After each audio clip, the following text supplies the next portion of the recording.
Quand on se lance, on n'a pas forcément les moyens financiers pour avoir son propre local ou son propre bureau. Juste. Alors, est-ce que je peux mettre mon adresse professionnelle chez moi? Si vous êtes propriétaire, il n'y aura pas de contre-indication, mais vous allez certainement vous poser la question, ai-je envie que mes clients sachent où j'habite Oui. et voient finalement mon espace privé? Oui. Si vous avez un espace professionnel au sein de votre logement ou séparé à votre logement et que vous êtes propriétaire, il n'y aura aucun problème. Là, c'est vraiment un choix personnel. Si vous êtes locataire, certaines régies refusent que des activités commerciales soient abritées par le logement que vous louez. Dans ce cas, vous devez trouver une autre option. Et même si la régie est d'accord, vous n'aurez pas forcément envie que vos clients connaissent votre adresse privée, comme pour le premier cas. D'accord. Donc la seule option qu'on a finalement, c'est de payer un loyer, donc d'avoir son propre local, son propre commerce. Mais connaissant les loyers en Suisse et particulièrement à Genève, est-ce qu'il y a une autre alternative? Alors, bien sûr, avoir son propre local est intéressant. Beaucoup le font plus tard, lorsqu'ils ont déjà une activité qui fonctionne, lorsqu'ils sont sûrs de pouvoir assurer la charge d'un loyer. D'autres préfèrent avoir d'abord un espace de coworking, un business center, donc avoir leur adresse commerciale dans un centre qui va pouvoir les abriter à moindre coût, ou en tout cas à des coûts beaucoup plus bas. D'accord. Et un espace de coworking ou un business center, il permet donc... D'avoir l'adresse professionnelle dans ce centre, Ok. avec soit l'adresse directement dans le centre du type entreprise ABC, la rue, donc imaginons pour Calliope 10 rue de Champ de Poulet 1200 à Genève, ou l'adresse avec le nom ABC, entreprise ABC, chez Calliope, donc CO Calliope. Ça dépend du contrat qu'on aura. Il y a possibilité d'avoir donc l'adresse en direct ou l'adresse CO. Et puis, l'avantage, c'est que là, vous êtes protégé quelque part. C'est donc un centre qui a cette adresse et qui abrite votre entreprise. C'est un avantage, souvent, parce que c'est aussi nettement moins cher et aussi pas forcément de durée illimitée. Vous pouvez avoir des contrats avec des durées très courtes. Donc, en centre-ville de Genève, des contrats qui sont hyper flexibles et possibilité également d'avoir quoi d'autre? Alors pour les contrats hyper flexibles, ça dépend bien sûr des centres, hein. Là, je parle de nous. Donc nous, nos contrats proposent de résilier en tout temps. Fin du mois pour la fin du mois suivant. Donc c'est vraiment très court. Parfois, il y a 2 mois. Ça dépend des contrats, mais en général, c'est ça. Et puis, d'autres services, on peut louer des bureaux, on peut louer un espace de travail, et on peut renvoyer le courrier, on peut le scanner. De toute façon, tous les jours, vous recevez une notification comme quoi vous avez reçu votre courrier. Il est placé dans votre boîte aux lettres, scanné et renvoyé si le contrat le propose. Ça dépend de vos besoins. C'est-à-dire que l'entrepreneur peut venir récupérer son courrier dans cet espace de coworking, ce business center, et utiliser cette adresse donc, de manière professionnelle. Est-ce qu'il peut aussi faire ses meetings, ses réunions chez Calliope? Justement, s'il loue un bureau. C'est ça. On met à disposition des bureaux qu'ils peuvent louer à l'heure, la demi-heure, la demi-journée, la journée, ponctuellement. Donc, tout à fait. Tout ce qu'il lui suffit de faire, c'est de réserver un bureau donc sur l'application de Calliope, c'est ça? Oui, on a une application très autonome, effectivement. Et il va pouvoir ensuite avoir la possibilité de faire ses réunions avec ses clients. Et de recevoir son courrier. Il peut venir de 7h du matin à 20h30, du lundi au samedi. C'est ça. Donc tout est centralisé au même endroit. Exactement. On peut même lui proposer une ligne téléphonique, un 022, donc une ligne fixe, de manière à ce que lorsqu'il contacte ses clients, toute communication avec ses clients par téléphone se passe par un numéro fixe qui est rassurant pour les clients, effectivement. Magnifique. Et est-ce qu'il y a aussi la question de l'aspect administratif qui est pris en charge ici au sein de Calliope? Alors, on propose des services administratifs, oui. Donc, il y a possibilité, là, j'invite tout client potentiel à nous appeler pour avoir plus de renseignements. Oui, nous offrons toute une gamme de services administratifs. On travaille avec tout un réseau de comptables, effectivement, experts comptables, notaires, par exemple pour la création de SARL et autres, SNC, SA, oui. C'est parfait, très bien.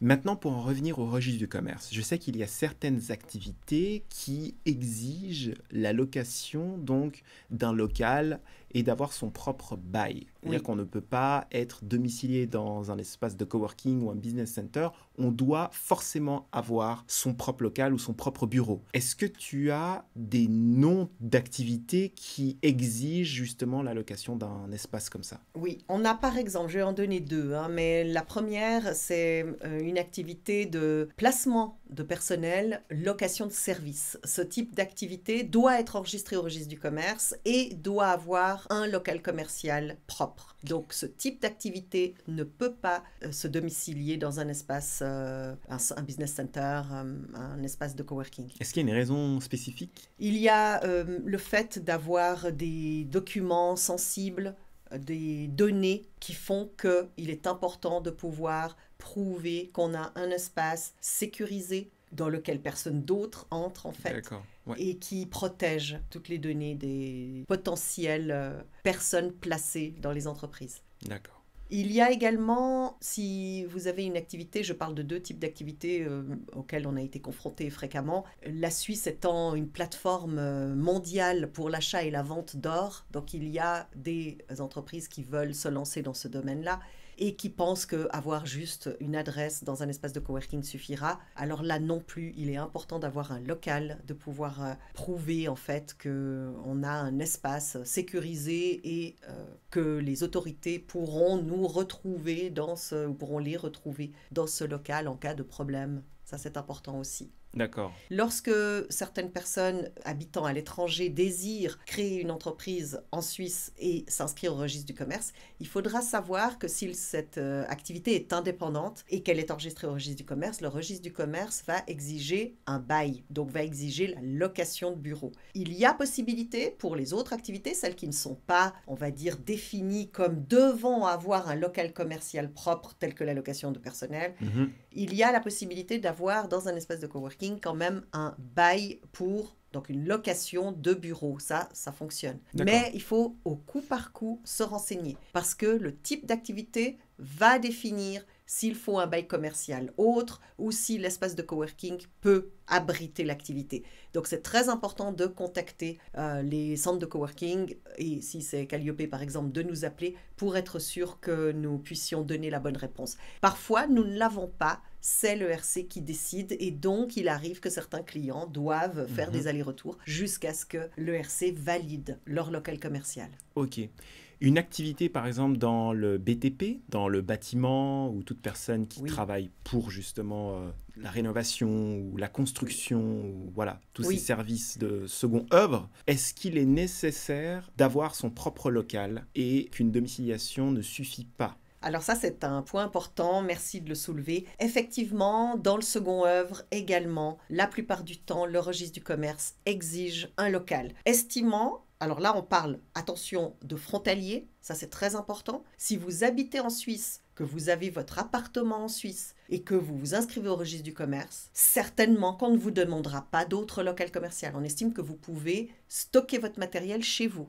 En revanche, un frontalier qui s'installe, qui veut créer une entreprise en Suisse, peut passer par un espace de coworking, avoir, s'il s'inscrit au registre du commerce, un contrat de location de bureau, mais s'il s'agit d'une activité dans le second œuvre, dans les aspects techniques, l'ERC, le registre du commerce, demandera un local propre. D'accord. Ça peut être simplement un dépôt partagé avec d'autres, mais un lieu où l'ERC sait que la personne dépose son matériel et fonctionne, on va dire, à travers cet espace. Très bien. Et pareil pour, par exemple, les sanitaires. Oui, voilà, tout ce qui est, comme tu l'as proposé, second œuvre, rénovation, etc., sanitaire, oui. Dans l'épisode précédent, on a énormément parlé de la raison individuelle. Est-ce que dans cet épisode, on peut parler de la SARL? Oui, volontiers. La SARL va exiger déjà de définir est-ce qu'on est seul ou à plusieurs. On peut créer une SARL seule. À partir du moment où on crée sa SARL, il faut penser à un nom qui n'est pas déjà enregistré. Donc c'est très important, le nom. Il va falloir